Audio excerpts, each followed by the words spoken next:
Et une chose aussi à retenir, mes honorables frères et sœurs, c'est que quand Dieu te prive, en fait, il te donne. Quand Dieu te prive, en fait, il t'éduque.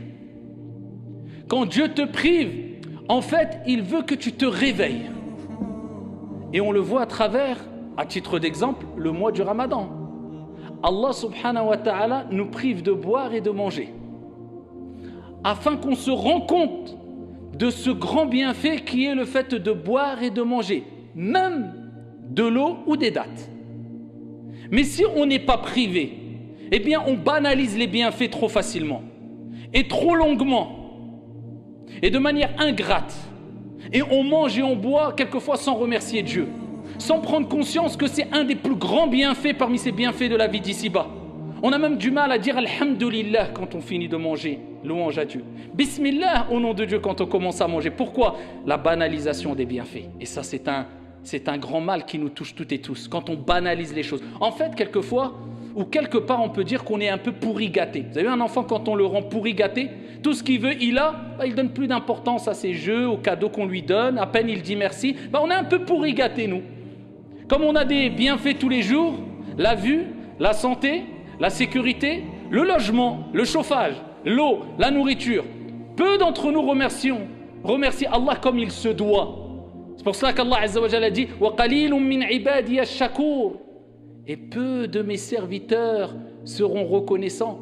Et certains compagnons, certains pieux disaient Allahumma ij'alna minal qalil.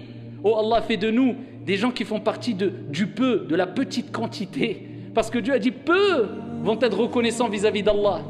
Et quand Dieu te prive, eh bien c'est pour te rappeler à l'ordre, pour te dire, tu vois, tu l'avais et tu ne donnais aucune importance, maintenant tu l'as plus. Maintenant tu vas retrouver ce que tu avais perdu. Eh bien, donne de l'importance à ce que tu avais, ce que tu as perdu et ce que tu as retrouvé. Eh bien, pareil pour le jeûne. La journée, le fait d'être privé de boire et de manger, eh bien le soir, on se rend compte du grand bienfait de la nourriture, ne serait-ce que de l'eau.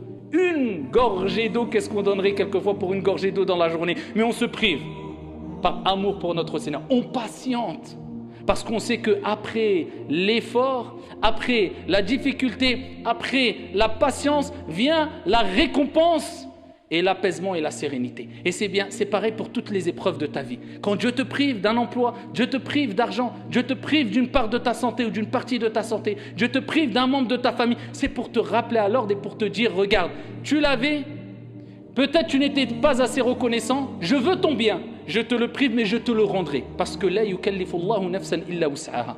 Allah ne donne pas une âme une charge au-dessus de sa capacité. Fa inna ma'al usri yusra.